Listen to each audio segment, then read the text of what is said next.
જામનગર મહાનગરપાલિકાની ચૂંટણીને લઈ રાજનીતિ ગરમાઈ. ગુજસીટોકના કેસના આરોપી અને પૂર્વ કોર્પોરેટર અતુલ ભંડેરી કોંગ્રેસમાં જોડાયા. ભાજપ સાથેનો છેડો ફાડીને અતુલ ભંડેરી સહિત 100થી વધુ લોકો આજે કોંગ્રેસમાં જોડાયા છે. પૂર્વ સાંસદ વિક્રમ માડમ અને શહેર કોંગ્રેસ પ્રમુખ દિગુભા જાડેજા સહિતના નેતાઓએ તમામને પક્ષનો ખેસ પહેરાવી મોં મીઠું કરાવી પક્ષમાં આવકાર્યા. ગુજસીટોક કેસના આરોપી અતુલ ભંડેરી કોંગ્રેસમાં જોડાતા જ રાજનીતિ પણ ગરમાઈ છે. ત્યારે તમામ રાજકીય આરોપો પર પૂર્ણ વિરામ મૂકતા વિક્રમ માડમે પ્રતિક્રિયા આપી કે અતુલ ભંડેરી વિરુદ્ધ માત્ર આરોપ છે. અતુલ ભંડેરીને તો ભાજપે સસ્પેન્ડ પણ નથી કર્યા.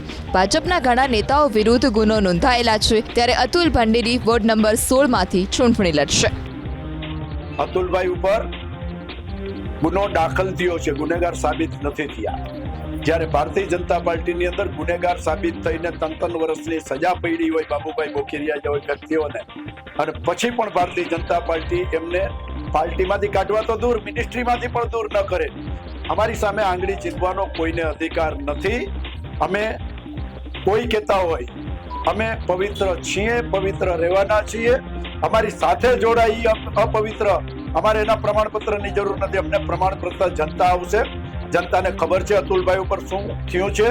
16 નંબરમાં ડંકાની ચોટે અતુલભાઈ લડશે. હવે નક્કી જનતા કરશે કે અતુલભાઈ સારા માણસ છે કે અતુલભાઈ સારા માણસ નથી.